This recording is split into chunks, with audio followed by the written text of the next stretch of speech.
Hey everyone, we're diving into the wild world of job hunting today. It's a jungle out there. It really is. And we've got some awesome tips from you all out there listening on how to stand out. I love it, love it. So we're going to hit like 5 big things, right? hmm Tailoring that resume, making those connections work for you, how to talk about your accomplishments without, you know, sounding like a broken record, Right.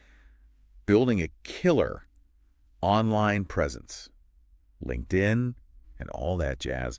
And then future-proofing yourself by keeping those skills sharp.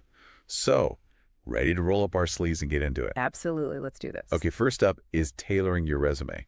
Because honestly, how many times have we heard that one? Right. But I think where people get tripped up is they're like, okay, I'm going to tailor it, and they just swap out the company name. Yeah. Like, how much more specific do we need to get here? It's got to be way more than that. It's really about understanding what the employer is looking for. Think of it like online dating, but for jobs. Okay. You're swiping through, looking for that perfect match, and your resume is your profile. You got to make sure it highlights the skills and experiences that align with what they're looking for. Ooh, I like that. So it's like you've got to know your audience, basically. Yeah. Like, what are they looking for in their perfect candidate, and how do you show them you're it? Exactly. Read that job description like it's your favorite novel. Yeah. Underline those keywords, those skills they emphasize. If they're all about team collaboration and project management, guess what? Your resume better scream those things. So basically, it's like a secret code, and we've got to crack it. I like the way you think. Crack that code. Now, this next one is a biggie, and I'll admit it makes me a little squeamish sometimes. Leverage your network. Eh. I don't know, it just sounds so transactional. It can feel icky, right? Like I only call you when I need something. Exactly. It shouldn't be about that at all. It's about building genuine relationships, not just collecting business cards at some stuffy event. Okay, so how do we actually do that, though? Because I think that's where people get stuck. Think about it this way. Have you ever met someone at like a conference or even online and you just clicked Yeah, totally. and you stayed in touch, even if it was just liking each other's posts or whatever? Then down the line, an opportunity pops up that's perfect for them, and you think of them immediately. Right. That's leveraging your network in a way that feels good. So it's more about like nurturing those connections over time, so when the time comes, it's not weird to reach out. Exactly. You've already laid the groundwork. So go to those industry events. Virtual ones count too. Yeah. Reconnect with old colleagues. Join some LinkedIn groups. It'll pay off. And speaking of LinkedIn, I feel like that's a whole other beast. Like that is its own job sometimes, keeping that up to date. Think of it like this. Your LinkedIn profile is your online storefront. Ooh, I like that. Yeah.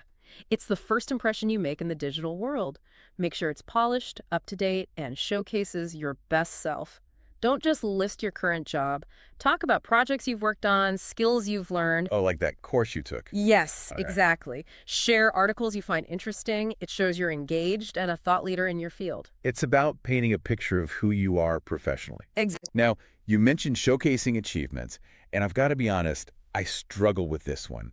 It feels weird to toot my own horn, like, look at me, I'm so great. Oh, I totally get it. But here's the thing. It's not bragging if it's true, and you're not just saying, I'm so great. You're backing it up with cold, hard facts. Think about it like this. Instead of just saying, oh, I increased sales, which don't get me wrong, it's awesome.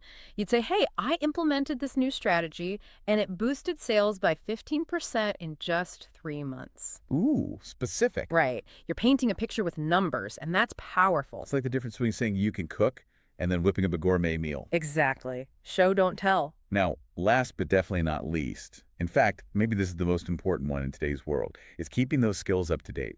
Because seriously, this job market changes faster than I can keep up with. It's true. It's a constant evolution. But that's where continuous learning comes in. Take those online courses, go to those workshops, get certified in the latest and greatest technologies. So many options. So many, right? It doesn't even have to be a huge time commitment. Even just an hour a week can make a difference. It shows you're adaptable and eager to learn, which honestly are like the magic words for any employer. Absolutely. You're telling them you're in it for the long haul, always growing and evolving. So let's do a quick recap.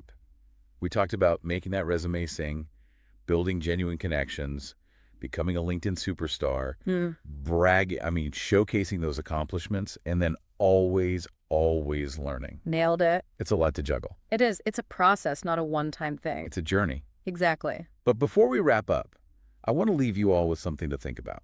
I like where this is going. In this crazy competitive job market, what's that one thing you want to be known for? Ooh, good one. What makes you stand out from the crowd? Think about it and let us know. That's all the time we have for today's deep dive. Until next time.